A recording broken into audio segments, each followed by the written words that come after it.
Ara? Sí. Bon dia a tothom. Benvinguts a aquesta primera jornada de fisioteràpia en oncologia. A continuació, abans de donar pas a la primera jornada, m'agradaria demanar-vos, sisplau, puntualitat a l'hora de començar les ponències i també recordar-vos que teniu a les carpetes aquest document on us informem que hi haurà un premi al final de la jornada a la millor publicació. Per tant, si publiqueu qualsevol imatge, referència d'aquesta jornada, utilitzeu el hashtag OncoCFC i així al final podrem valorar totes les publicacions que s'hagin fet i donar el premi a les millors publicacions. Dit això, donem pas a la primera ponència a càrrec d'Antonio Cuesta. Antonio es fisioterapeuta clínico con más de 25 años de experiencia con fisioterapia multimodal, educación, fisioterapia manual y ejercicio físico.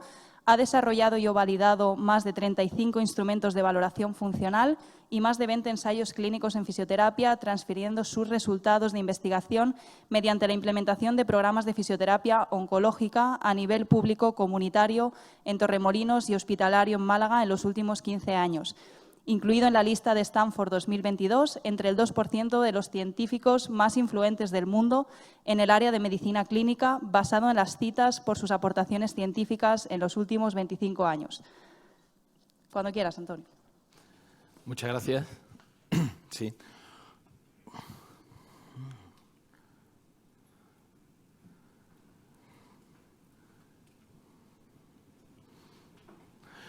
Bueno, pues buenos días a todos. En primer lugar, quería agradecer la invitación y felicitar a la comisión por las jornadas tan interesantes. La verdad es que ver la sala llena en temática de fisioterapia oncológica pues también me gusta especialmente. Esta semana hemos impartido justamente dentro del grado, como hacíamos en la presentación, nuestros módulos de fisioterapia oncológica y tener el mestizaje de alumnos profesionales y referentes dentro de la profesión en la misma sala para tener un espacio de tiempo dilatado para contar parte de la experiencia, la verdad que es una gran oportunidad. He preparado una temática que no he compartido públicamente, más allá que las publicaciones científicas o la implementación y la transferencia de estos programas, que es sobre cáncer de mama metastásico. Y he intentado, como en otras presentaciones, ser simple y responder a 4 preguntas, ¿no? El interés especial, sobre todo, es implicaciones prácticas para la fisioterapia, pensando sobre todo en un tipo de programa que creo que a lo largo del día, como está repartido la jornada, podremos ver mucho trabajo sobre supervivientes y distintos tipos de cáncer y tipos de toxicidades que podemos revertir, frenar o incluso prevenir con fisioterapia en toda la fase, pero he intentado poner el foco en el cáncer metastásico, que en parte por nuestra situación ha sido algo que casi se nos ha ido pidiendo, ¿no? Los fisioterapeutas estamos muy acostumbrados a pegar en puertas en hospitales y en servicios para que cuenten con nosotros, enseñar la evidencia que hemos sido capaces de desarrollar y que queremos trasladar y que llegue a los pacientes. Y concretamente en cáncer metastásico no fue así, fue que vinieron a buscarnos a los que llevamos tiempo trabajando en fisioterapia oncológica, ¿no? Y por eso he querido ordenar al menos 4 preguntas, ¿no? Esas 4 preguntas para el cómo implementarlo, he querido el por qué cáncer metastásico, ¿vale? Han coincidido en Andalucía especialmente y en la industria farmacéutica una serie de cosas que ha determinado, catalizado que nos volcáramos en el cáncer metastásico, qué tipo de ejercicio terapéutico, qué programa, el programa es ejercicio solo, son más cosas. Es decir, cómo hemos ido de alguna forma adaptándonos a esa nueva realidad en el día a día con este perfil de pacientes, que lo hace diferente a otros pacientes oncológicos, el cuánto, que para mí como responsable del grupo de clinimetría, que estamos especialmente centrados en la dosis, ¿no?, de ejercicio, pues el cuánto es bastante relevante y en este tipo de programas pues el cuánto de ejercicio importa, pero veremos que hay otras cosas que también importan. Y la 4ª pregunta que quiero responder es el cómo simplificamos esto, el cómo hacemos estos programas escalables, asequibles y sobre todo específicos para cada persona en cada situación, que es única única e irrepetible, ¿no? Entonces, voy a intentar responder a estas 4 preguntas, ¿vale? He traído algunos recursos pensando en que pudiera haber profesionales clínicos y especialmente estudiantes y profesionales que de otras áreas se asoman a la oncología o que ya teniendo mucha experiencia en otros procesos oncológicos, pues tal vez en enfermedad general o en cáncer especialmente mama metastásico, pues no hayan tenido tanta experiencia, poder aportar recursos y perdonarme si he puesto algunas presentaciones que sean un poquito más de investigación científica, que he intentado simplificarla y dejar un código QR para el que quiera de alguna forma indagar más en eso. ¿El por qué? Fundamentalmente es porque tenemos 2 realidades que conviven sin conocerse. Tenemos una realidad en cáncer de mama precoz, ya es abrumadora la evidencia científica y sólida que hay sobre los programas de superviviente de cáncer a través de ejercicio antes, durante y después, el peso y lo costo efectivo que es. Sin embargo, el cáncer de mama avanzado no ha tenido, especialmente en las 2 últimas décadas, tanta dedicación desde el punto de vista de la fisioterapia. En nuestro caso particular, no fue hasta que la nueva medicación pues, estaba especialmente aumentando la supervivencia y se estaba disparando y se sigue disparando la prevalencia y la incidencia a la vez que se reduce la mortalidad. Y esto ha hecho que el rango entre la supervivencia y la mortalidad se amplíe, ¿vale? Y, por tanto, deja un espacio donde se nos reclama especialmente, ¿no? Perdón. Por tanto, este rango, que la prevalencia se dispara y la incidencia gracias al diagnóstico precoz, gracias a los recursos diagnósticos y también a muchos factores personales y determinantes específicos, está haciendo que este rango, ¿vale?, verdaderamente determine el que tenemos muchas más personas a las que podemos ayudar durante mucho más tiempo, ¿no?, con una situación diferente. Especialmente en Andalucía, dentro de los procesos asistenciales integrados, tenemos un plan estratégico, es donde se define la cartera de servicios de los hospitales públicos, donde he tenido la oportunidad de participar en la mesa estratégica de cáncer de mama metastásico y se ha propuesto un cambio de modelo de integración donde el tratamiento activo, ¿vale?, caía en un barranco al pasar al tratamiento paliativo en el momento de pasar a esta fase 4 de la enfermedad, con respecto a un modelo mucho más escalonado, donde el tratamiento activo llega hasta el final y el tratamiento paliativo empieza, o los cuidados empiezan a aparecer, especialmente por las recaídas, desde el principio. Este tipo de modelo ha incorporado por primera vez la palabra fisioterapia, no solo en los procesos paliativos, sino en los procesos de ejercicio desde el principio, especialmente por contar con fisioterapeutas en la mesa. Esto tiene una relevancia estratégica fundamental, porque ahora las carteras de servicio aparecerá la palabra fisioterapia junto a ejercicio y educación para que el proceso asistencial se cuente con el fisioterapeuta, aunque se le solicite de otro servicio, ¿no? Pues, junto con el contexto especialmente de prevalencia e incidencia y el contexto pues, de cartera de servicio y cómo se nombra cada una de las técnicas, tenemos también contextos nacionales e internacionales, especialmente nacionales. Traía aquí el estamento de la sociedad española, que no está, bueno, que más o menos, perdón, que más o menos, y digo más o menos pues porque en ese estamento hay cosas que yo creo que merecen reflexión y mejorar, pero sí que hay una parte con la que estoy totalmente de acuerdo, que es cuando está recomendado un especialista en ejercicio terapéutico a través de la fisioterapia, en el caso de que bueno, pues haya efectos agudos relevantes o efectos agudos en pacientes metastásicos o todas las comorbilidades de los tóxicos que veremos a lo largo del día, ¿vale?, es imprescindible pues, que haya esa supervisión por el especialista, mientras que va a haber muchos casos, incluso casos metastásicos sin efectos agudos, que no requieran esa supervisión. Es decir, ya desde el principio los propios roundtable internacionales, las sociedades nacionales, está diferenciando que incluso en fase avanzada puede haber un beneficio de una participación con menos riesgo para fundamentalmente alocar recursos, fundamentalmente hacerlo lo más seguro posible, y estamos apuntando a que verdaderamente haya un acceso a los programas de ejercicio en todas las fases de la enfermedad, ¿no? Los grupos de trabajo a nivel internacional también han establecido algunas evaluaciones del riesgo, que es muy interesante. Traigo aquí especialmente el de metástasis en hueso, donde diferencia los factores relacionados con la lesión o las lesiones óseas con el tratamiento del cáncer y sus tóxicos o todo el proceso y los relacionados con el paciente. De forma que se estratifican estas estas 3 dimensiones, se estratifican pues, una evaluación del riesgo que también va encaminado fundamentalmente a los circuitos hospitalarios, a qué recursos, qué profesionales deben de monitorizar cada uno de los procesos.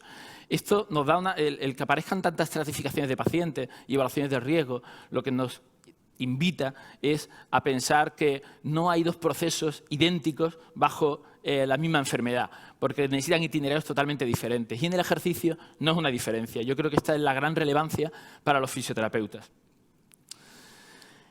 Creo que el porqué está más que justificado. En mi experiencia personal, nosotros estábamos haciendo un programa ya de transferencia, de implementación de nuestros resultados de investigación en el hospital para que se formara dentro del servicio de oncología los programas que habíamos desarrollado fuera.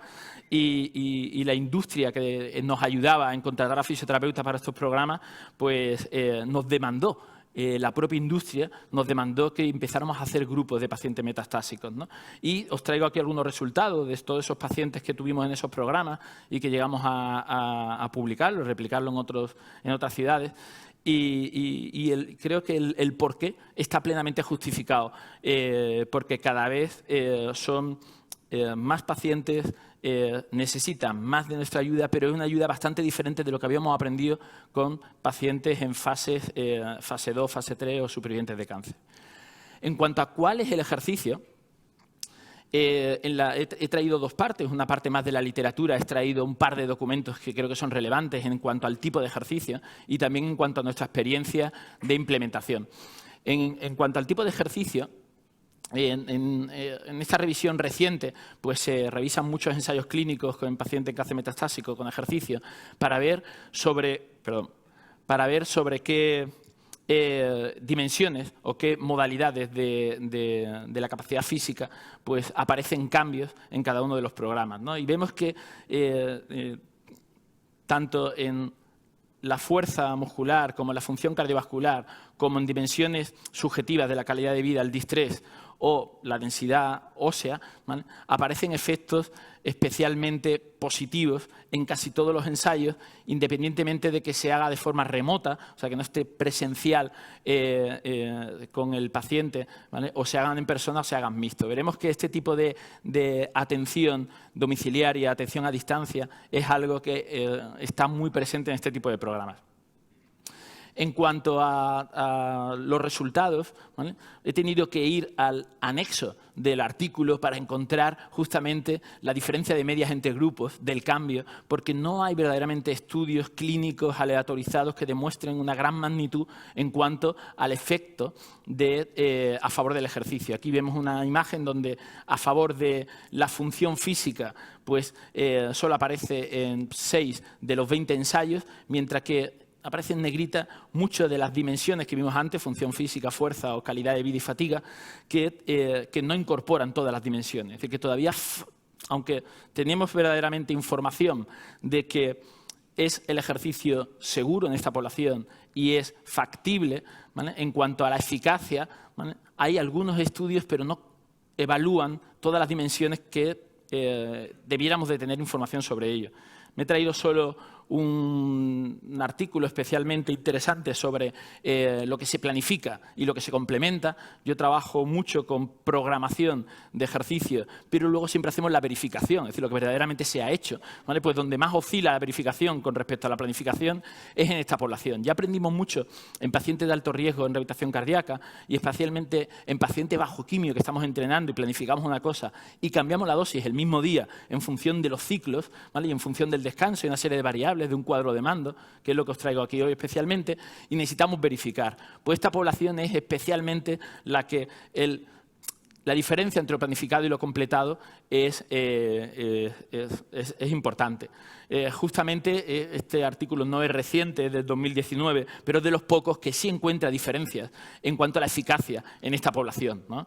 Sin embargo, probablemente por el grupo donde se desarrolla el memorial es de los líderes y tractores principales en fisioterapia oncológica en el mundo, ¿no? En nuestra experiencia en el Hospital Clínico Universitario de Málaga, pues desarrollamos un programa de implementación donde nuestros ensayos clínicos allá por el 2010-2011 pues queríamos que no se quedaran en los artículos, los papers, y queríamos que se hiciera dentro de la ciudad. Implementamos más orientado a la implementación, tanto en supervivientes de cáncer como en cáncer de mama metastásico, pensando en publicar anexos largos para que, de alguna forma, el programa estuviera detallado, para que fuera fácilmente replicable, ya una vez publicados los ensayos clínicos previamente. Entonces, os traigo aquí un poco el resumen, ¿vale?, de cuáles son los ítems principales para que se implemente, para que se pueda hacer allá donde haya recursos. Y cuando digo recursos, sobre todo, es el trabajo del fisioterapeuta para programar y especialmente...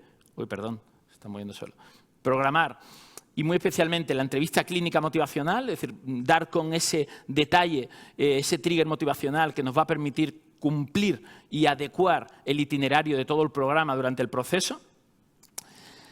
Va a ser imprescindible de la individualización y la supervisión y ahí tendremos que tener algún cuadro de mandos, algunos indicadores específicos de esa persona y de ese momento. Perdón.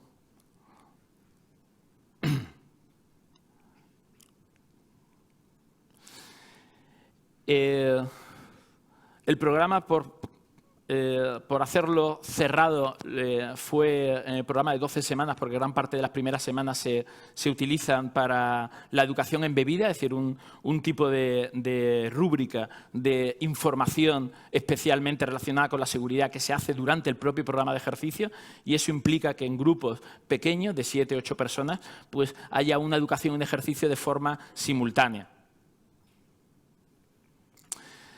En cuanto a la estratificación de estos grupos, pues siempre hemos hecho una estratificación de subgrupos. Aquí aparecen como A, B, C, en nivel de la funcionalidad. En el artículo tenéis de forma más detallada el cómo se estratifican y cómo se pone el objetivo fundamentalmente en una modalidad u otra, sin perjuicio de que se vaya progresando en distintas modalidades. Este trabajo en subtipos en el mismo grupo permite que el diseño y la dosificación es individual, aunque la ejecución sea en grupo. Y esto nos permite que la educación embebida en el ejercicio sea en grupo, que la evolución y la progresión sea individual en función de los parámetros de cada persona, beneficiándonos de las sinergias de estar en el grupo. En las primeras semanas pues estamos mucho más centrados en el aprendizaje de la técnica del ejercicio y en el... perdón, están al revés las flechas y estoy dando la mañana. En la adaptación neuromusculares, en las primeras semanas invertimos tiempo en el aprendizaje de la técnica correcta, como decía, fundamentalmente en el núcleo de las 8 semanas intermedias, la progresión individual del ejercicio, y hay un componente educativo sobre el cambio de estilo de vida o cambio de conducta, de aquellas conductas que se identifican en la entrevista, que son modificables, que son asequibles y que hay alianza para cambiarla, ¿no?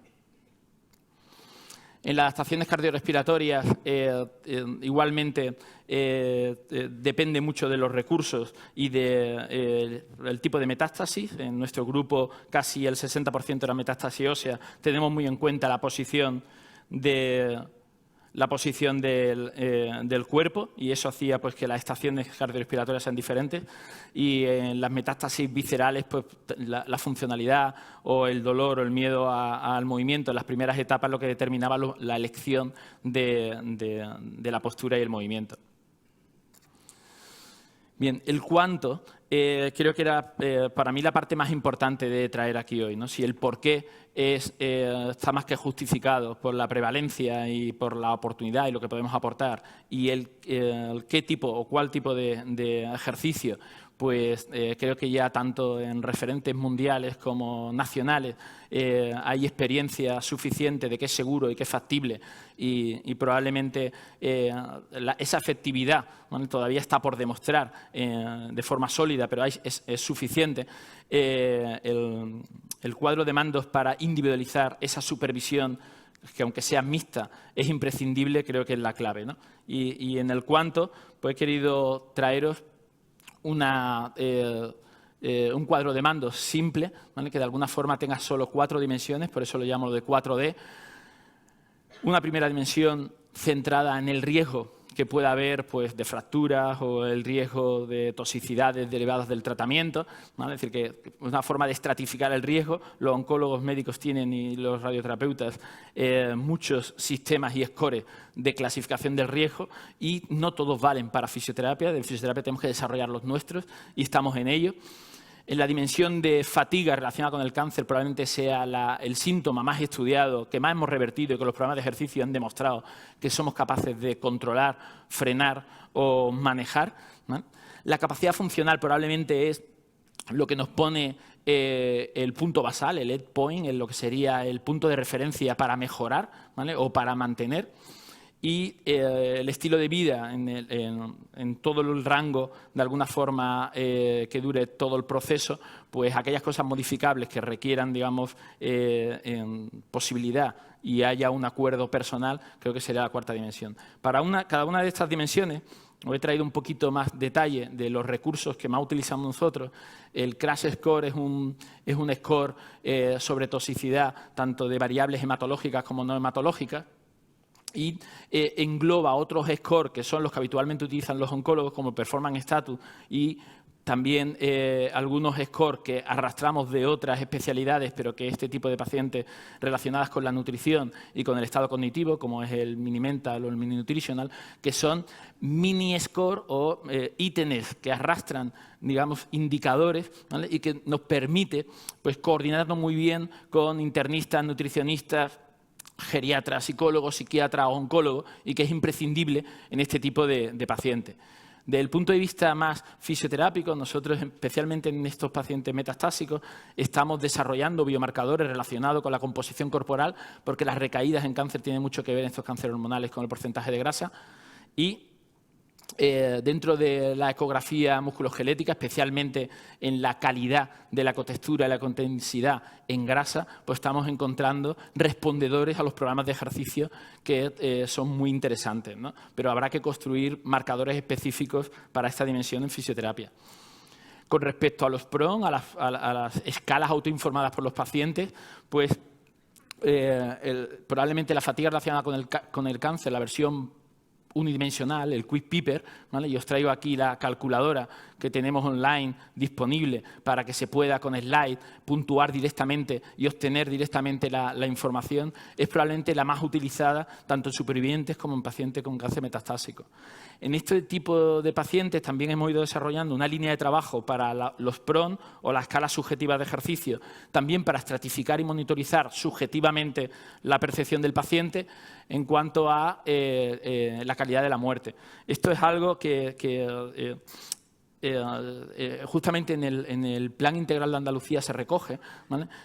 Cómo al final de la vida, cómo queremos de alguna forma pasar por esa etapa, ¿vale? Y nosotros hicimos una validación de un instrumento que ya existía en enfermería sobre calidad de la muerte al español, y al correlacionarla con gran parte de las conductas de evitación, o otro tipo de escalas que se mueven mucho en otros programas de supervivientes, pues nos dimos cuenta de una serie de dimensiones que están muy relacionadas con la funcionalidad, relacionadas con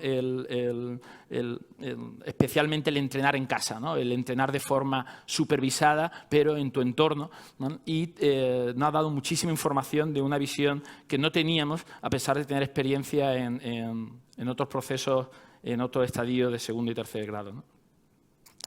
En cuanto a la segunda dimensión de capacidad funcional, hemos intentado simplificar en una valoración, digamos, multinivel, ¿vale?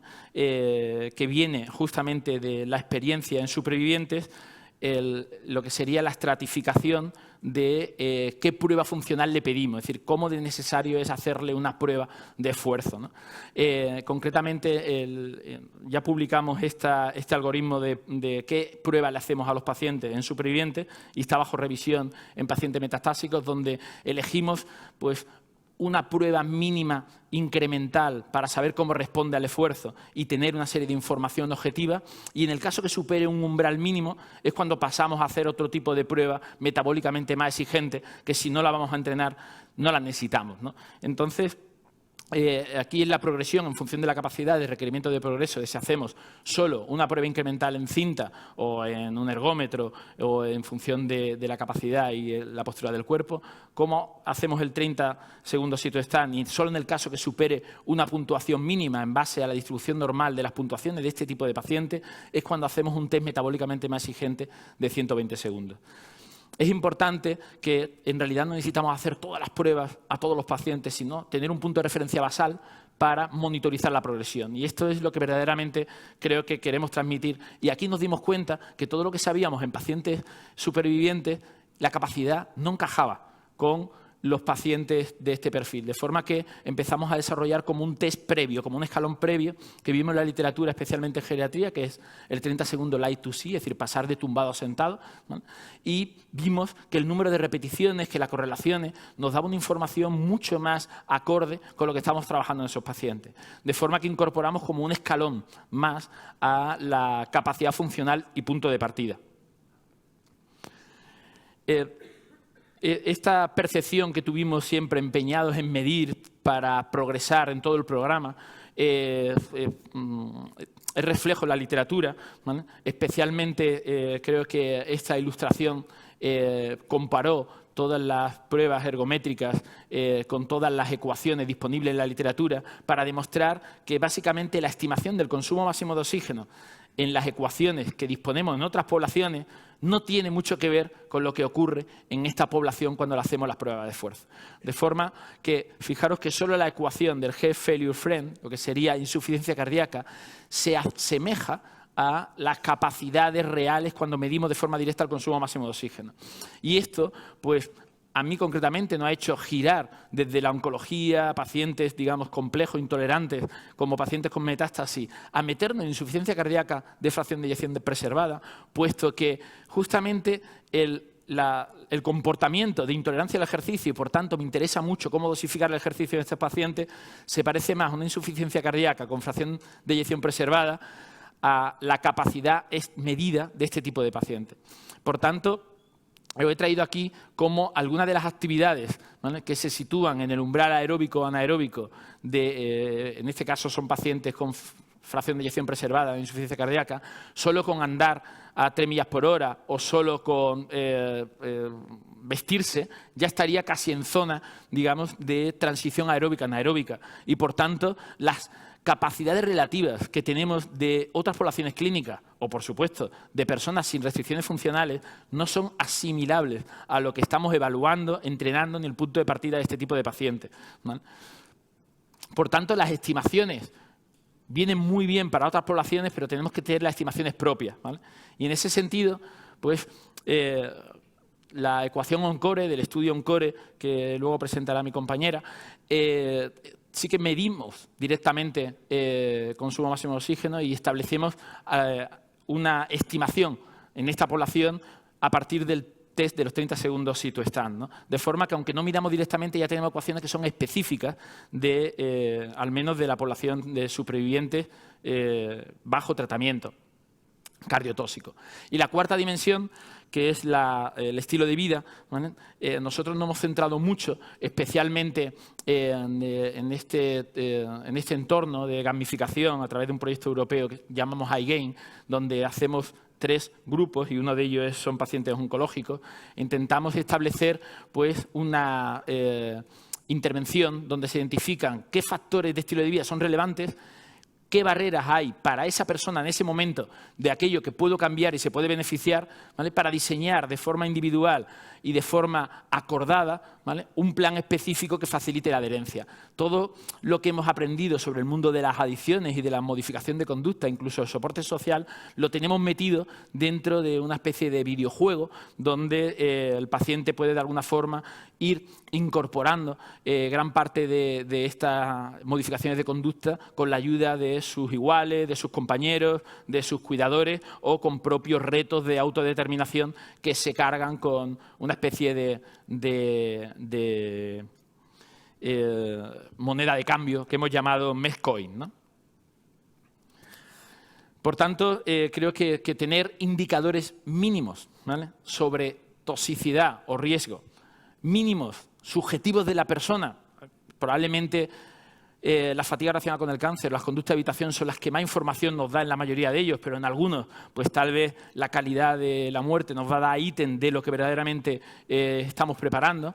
La capacidad funcional específica de cada persona y el estilo de vida acordado para facilitar el cumplimiento de aquellas cosas verdaderamente modificables serían como mínimo los 4 indicadores y no solo un punto de partida de rango de movimiento o de frecuencia cardíaca para trabajar.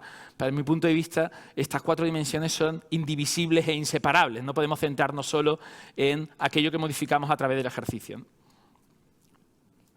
Bien, el cómo, que probablemente para mí es la más difícil de las preguntas a responder, ¿vale? Porque creo que el por qué está muy bien, es muy pertinente, el cual creo que el ejercicio también nos da mucha información, pero creo que no puede ir solo, no nos podemos polarizar a solo ejercicio, sino que tiene un componente probablemente más, especialmente en esta población clínica, más educativo, cuidado, acompañamiento y, por supuesto, específico de cada persona en su proceso. La dosis. Creo que hemos aprendido mucho de otras especialidades clínicas, incluso de la propia especialidad de fisioterapia oncológica, pero que en esta población nos queda mucho por hacer.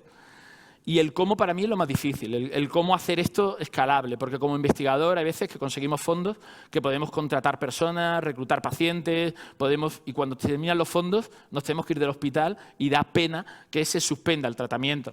Y la implementación de que se queden en el hospital estas cosas, me he dado cuenta en mi experiencia que pasa por estar en estos procesos asistenciales integrados y se cambian los servicios, la cartera de servicios, incorpore la palabra fisioterapia, no solo la palabra ejercicio ni la palabra educación, sino que incorpore la palabra, la taxonomía. Yo en esa mesa me dediqué mucho a cambiar la palabra educación y ejercicio por fisioterapia a través de la educación y el ejercicio. Básicamente mi papel en el proceso asistencial de Andalucía fue ese.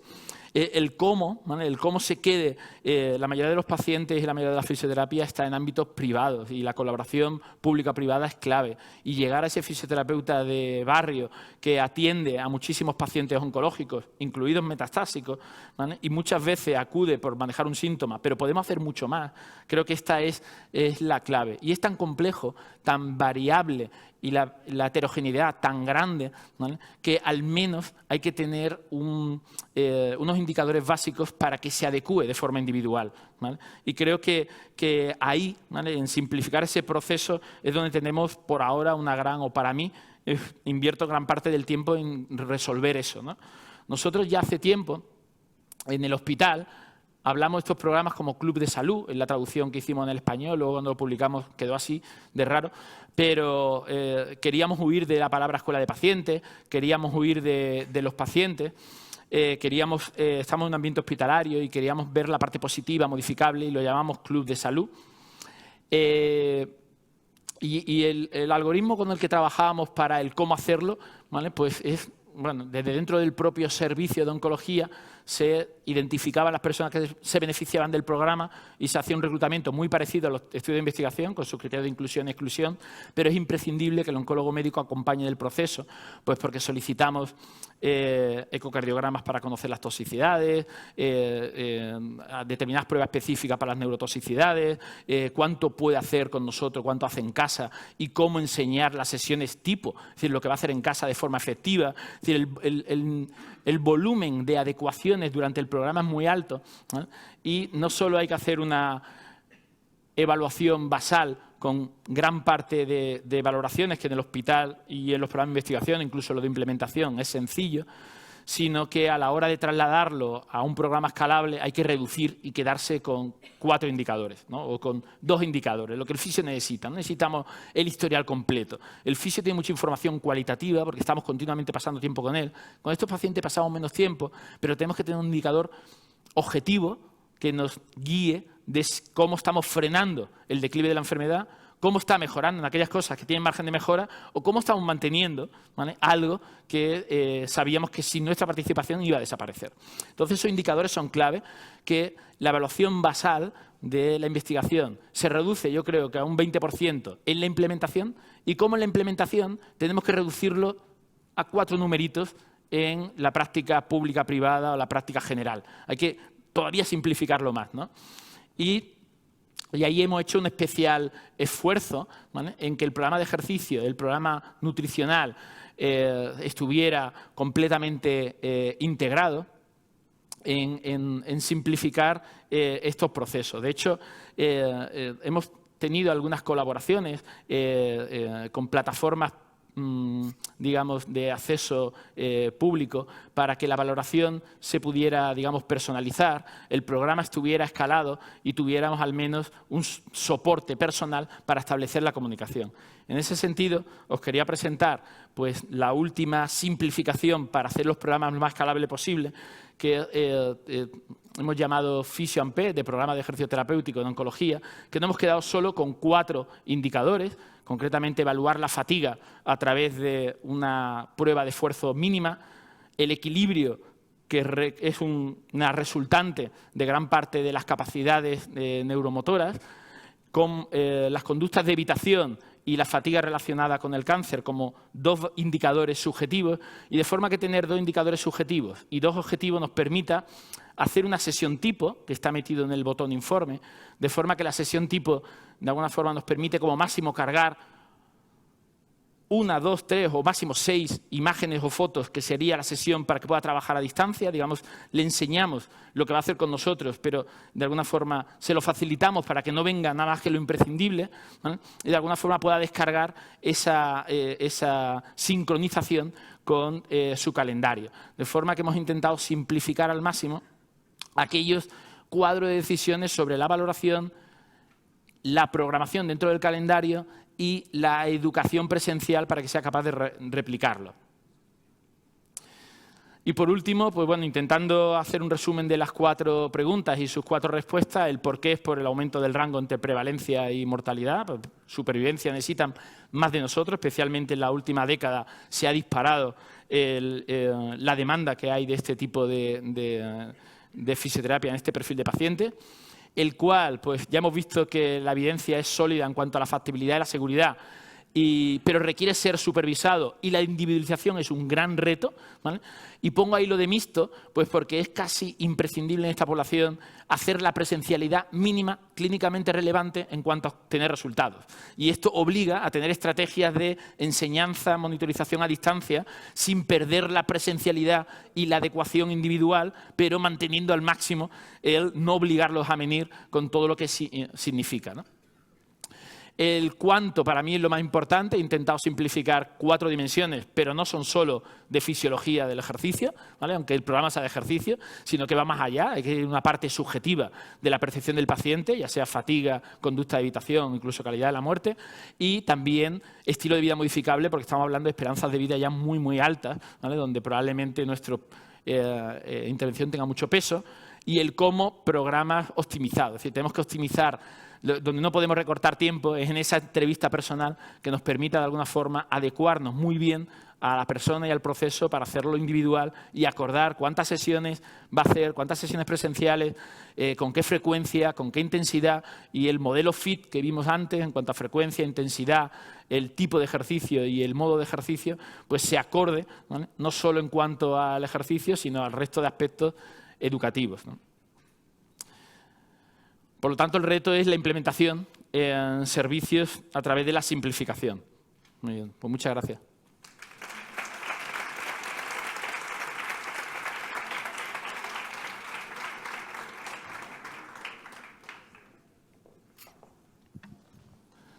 Muchas gracias, Antonio. A continuación, damos paso al turno de preguntas.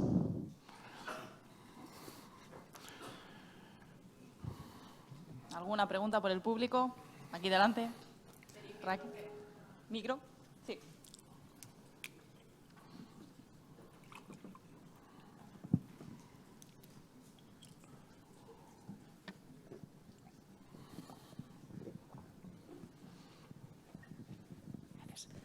Bueno, muchas gracias, Antonio, como siempre, por ilustrarnos con tu experiencia.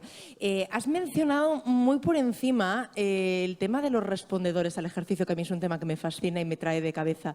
Y uno de los puntos en los que lo has mencionado tenía que ver con la composición corporal, si no me equivoco, y concretamente con la masa muscular. ¿Podrías elaborarnos un poquito más en este tema? Es decir, ¿qué habéis visto en vuestra experiencia? ¿Hay algún factor más que determine o que hayáis visto esto ayuda a predecir que un paciente responderá al ejercicio o no? Gracias.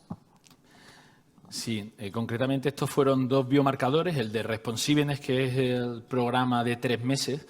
Lo que hicimos fue clasificar a los pacientes en función de los que presentaron una mayor respuesta, es decir, ordenamos todas las variables ecográficas musculares, eran los que habían tenido más ganancia y los que menos, ¿vale? Y establecimos un umbral de corte entre los que ganaron más, para ver si aquel punto de partida era como un buen marcador de los que se beneficiaban más del programa de ejercicio. Esto es por lo que íbamos buscando. Y nos encontramos una cosa totalmente diferente.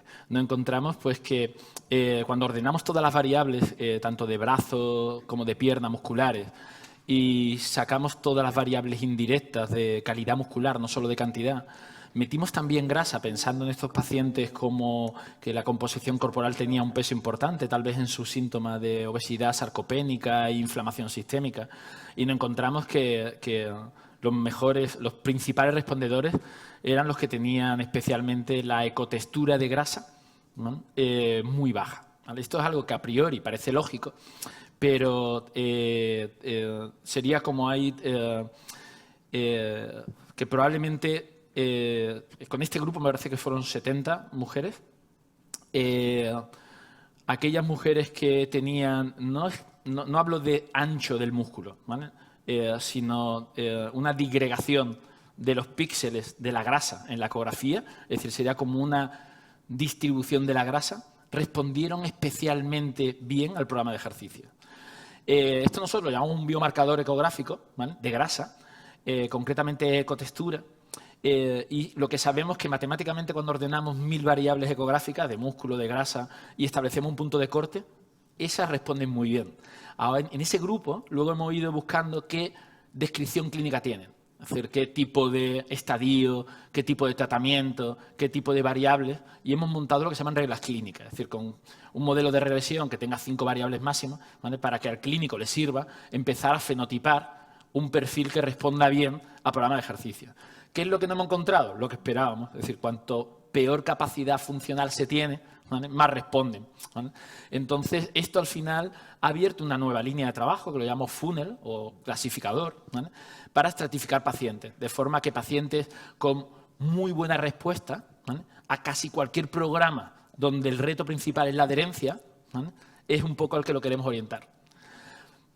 Programas que son muy, digamos, cercanos a otras patologías de medicina interna o patologías sistémicas, lo estamos intentando que sean como los programas intermedios entre la privada, la comunitaria y el hospital.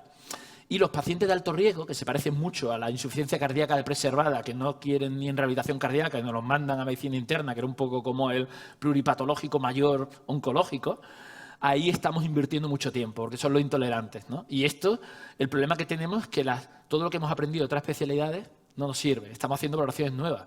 Es decir, el test de los 6 minutos, con los 3 primeros minutos tenemos mucha información. Las variables que estamos sacando los 6 minutos no es de tiempo ni de respiración, son variables cinemáticas de cómo cambian la forma en la que andan en los 3 primeros minutos, cómo empiezan a andar de una forma, y esto ya lo hemos publicado también. Es decir, estamos encontrando que no nos vale mucho de lo que sabíamos de otras especialidades, pero fundamentalmente en los biomarcadores ecográficos lo que nos abrió fue una puerta de reglas clínicas para clasificar en 3 grupos. Los muy respondedores, que vale casi todo, ¿vale? Que nos podríamos apoyar con el paciente experto probablemente, ¿vale? El grupo intermedio que tiene que ir, que venir, pero que tiene 1000 cosas más y la alianza terapéutica con ellos es muy compleja, ¿vale? Porque su vida no es su prioridad, a pesar de todo. Y un tercer grupo donde no nos valen las valoraciones funcionales que hacíamos ni siquiera en la fisioterapia investigadora, ¿no? Es decir, ni siquiera el CDR completo de investigación nos vale. Estamos construyendo CDRs nuevos o quedándonos con variables que se movían, ¿vale? La ecografía nos ha dado mucha información, que nosotros íbamos buscando más datos musculares, ¿vale?, sobre artralgias, mialgias, neurotoxicidades, y no hemos encontrado que especialmente en este perfil de pacientes la grasa tiene mucho que ver, pero no solo la cantidad, ¿vale?, sino también otros aspectos, y ahora estamos haciendo una línea nueva con los endocrinos, mirando grasa peritoneal, mirando ángulo de fase como principal biomarcador. Es decir, nos hemos metido mucho más de lleno. Esto nos abrió otra puerta con los endocrinos de composición corporal en estos pacientes, ¿no? No sé si te he respondido a... Sí, sí, sí. Gracias, Antonio. Una pregunta más por ahí abajo.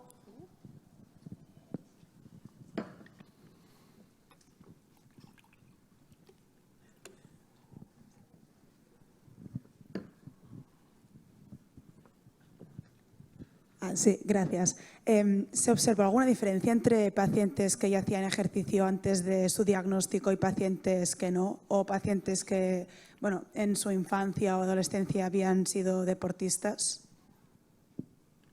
Muchísimo. De hecho, ahí había una diapositiva que he pasado rápida, justamente cuando se evalúa el riesgo en cáncer metastásico óseo, donde de la tercera dimensión relacionada con la persona, la que más peso tiene es el ítem haber practicado ejercicio antes, ¿no? Al final, nosotros, como lo más importante es evaluar los puntos basales, sabemos cómo está hoy. Y lo mismo hoy tiene un shock por la noticia, la recaída, la metástasis, el tratamiento, la búsqueda de tratamiento alternativo, segunda opinión. Es decir, están en un shock brutal, pero por lo tanto hay que medir el punto de partida. Pero en cuanto a la evaluación del riesgo, una de las 3 dimensiones del grupo de trabajo internacional, una de ellas, la que más peso tiene, es justamente esta. Una diapositiva azul que tenía las 3 dimensiones. Y en nuestra experiencia lo evaluamos con el IPAC y el ISAT, y hacemos también una evaluación de los últimos 25 años, también el histórico completo. Hacemos una pregunta específica sobre eso. Damos paso a la última pregunta por aquí. Bueno, sí, perdón, me refiero, digo, a lo largo del tratamiento combinado con la fisioterapia, si se observaban diferencias muy claras en el mantenimiento de la masa muscular o en la reducción, o incluso en la propia calidad de vida en el tratamiento. Había o en entendido la la pregunta muerte. como previa. Durante. No, digo Sí, durante sí. el tratamiento. Sí, bueno, nosotros en investigación mantenemos un diario conductual de actividad, ¿no? En implementación preguntamos e intentamos que toda la actividad física cuenta, pero le enseñamos dentro de la educación embebida en el ejercicio, le enseñamos que lo más importante es fraccionar con pequeñas snacks de movimiento para interrumpir el sedentarismo. Estábamos como más centrados en interrumpir el sedentarismo que en practicar actividad. Y bueno, pues depende del riesgo que haya, pues limitamos incluso la cantidad de actividad con un enfoque parecido un poco a conservar la energía a lo largo del día, un poco lo que ocurre con las cefalopatías miálgicas y personas que no tengan un agotamiento excesivo, pues porque puede que tengan referencias previas al proceso y estén haciendo mucho más de lo que deben, ¿no? Entonces, con respecto a la pregunta, nosotros estamos muy centrados en interrumpir el sedentarismo, pero no cuantificamos la actividad física, pero mi experiencia es mayor en limitar la actividad e interrumpir el sedentarismo que en complementar la actividad física, como pasa en programas de supervivientes de cáncer o programas de cáncer de mama, que la actividad cuenta, toda cuenta, ¿no? Aquí el problema es casi ajustar la óptima, ¿vale? Sí, pregunta respondida. Pues ahora sí damos paso a la última pregunta. Bueno, muchas gracias. Para mí siempre es muy interesante escucharte porque aprendo muchas cosas. Mi ámbito no es exactamente el del ejercicio, pero otras cosas que también se ven influidas por algo que has dicho y que me gustaría que me comentaras tu experiencia, ¿no? Yo creo que el talón de Aquiles de todo esto es la adherencia, ¿no? Que ya lo has nombrado, y de hecho la literatura habla de poca adherencia al ejercicio y a otras cosas, ¿no? A los cambios de comportamiento de salud, etcétera. Y yo creo que también en el ámbito en el que nos movemos, y en este concreto del cáncer de mama, donde son más mujeres que hombres que lo padecen y otros cánceres más femeninos, me gustaría conocer, ya has dicho varias cosas en las respuestas que me han interesado, pero conocer cuál es vuestra experiencia en relación con los factores facilitadores y obstaculizadores de la adherencia al ejercicio, en concreto en mujeres con cáncer de mama, porque creo que son diferentes también a los hombres. ¿Y qué es lo que hacéis para engancharla? Bueno, yo creo que ese es el talón de Aquiles total, ¿no? Total. De hecho,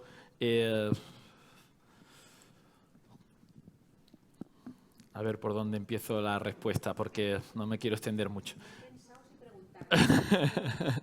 Pero el talón de Aquiles total. Es decir, de forma resumida, yo creo que en estos 5 pasos de elegir qué BCT en el modelo de Michi es el ideal, nosotros trabajamos teóricamente con el modelo de Michi, que son 80 y tantas técnicas de modificación de conducta. Lo hemos resumido en acordar en una entrevista motivacional dentro de la clínica la que es factible. Y se hace una entrevista semiestructurada donde se listan barreras y facilitadores para elegir trabajar una barrera y un facilitador, solo uno, acordado y con esa persona. Y en la experiencia hay motivadores que no tienen nada que ver con la patología, ¿vale? Que a lo mejor son sociales, son personales, son vitales, y otros que tienen mucho que ver con la patología. Y en la barrera siempre la gestión del tiempo y la pedida de ayuda, ¿vale? Con lo que la barrera al final es como encontrar un hilo rojo del que tirar, ¿vale? Para conseguir que esa barrera no esté presente siempre. Pero al final la formación es muy en entrevista motivacional dentro de la clínica, en entrevista semiestructurada para simplificar qué BCT eliges, es decir, qué técnica de modificación de conducta eliges, y máximo un facilitador y una barrera para trabajarlo. Y ahora ponemos mucho foco en eso. Es decir, que si para una persona es algo muy, un tema familiar o un tema laboral es muy importante, lo ponemos en el centro del foco, ¿vale? Como meta, ¿vale? Y si la barrera de la gestión del tiempo, su propia prioridad o su ayuda de los familiares es un limitante, ¿vale? Pues lo vamos de alguna forma trabajando dentro del programa. Y eso aparece en la ficha de la historia clínica, al igual que el indicador, ¿vale? Ese es el indicador, que igual que tenemos el indicador, el número de sentadillas que hace en 30 segundos, ¿vale? De punto basal, ¿vale? Para mantenerlo en algunos casos, para mejorarlo, pues ese indicador está en la historia clínica, ¿vale? Como algo fundamental, ¿vale? Yo creo que todo el que tiene experiencia con este tipo de pacientes lo tiene muy claro, porque ya conoce de forma profunda, no semiestructurada, ¿vale? Pero cuando trabajamos en equipo es fundamental que quede reflejado en la historia esa parte, porque al final ese trigger motivacional, que muchas veces te sorprende, ¿vale? Pues debe de estar presente, ¿vale? para convencer y facilitar el cumplimiento, ¿no? A mí es un tema que me interesa mucho, me ha interesado mucho. Yo siempre he trabajado en educación y ejercicio y siempre he tenido el mismo problema. Y dirigí una tesis doctoral en Brisbane sobre este tema, facilitadores y respondedores al ejercicio en cáncer de mama, con Gina, es la profesora que desarrolló este trabajo. Y al final, el principal conclusión que sacamos de la tesis doctoral es que en el mundo teórico hay muchos modelos de modificación de conducta, que en un grupo de pacientes puede funcionar mucho uno, porque culturalmente no es lo mismo Brisbane que Andoain en el País Vasco, donde intentamos trasladar esto y era imposible, y que al final hay que acordar con el paciente una prioridad, al menos, e incluso una taxonomía. Es decir, cómo vamos a llamar a ese facilitador, qué nombre le ponemos a tu motivador, ¿vale? Que lo aceptes, ¿vale? Y tu limitador que lo acepte, porque luego tampoco acepta que uno sea una barrera y otro un facilitador. Entonces, la taxonomía, el cómo se escribe eso en la historia, creo que también es muy importante. Entonces, la conclusión de la tesis de Gina fue justamente lista un facilitador y una barrera y ponle la taxonomía, digamos, que establezca una comunicación eficaz para sostenerlo en el tiempo, ¿vale? Esta fue un poco, y eso es lo que yo transmito. Lo que pasa es que es verdad que cuando luego algunos compañeros los formo en Andoain, la motivación de los pacientes que hemos visto en el País Vasco no tiene nada que ver con los vistos en Málaga, que se parecen a los de Brisbane. Es verdad que culturalmente hay mucha diferencia, ¿vale? Y socialmente mucha diferencia. Más que en lo biológico e incluso que en lo personal, porque en rehabilitación cardíaca hemos visto muchas diferencias en la personalidad. Y esperaríamos mucha diferencia en lo biológico, pero mis principales experiencias han sido culturales.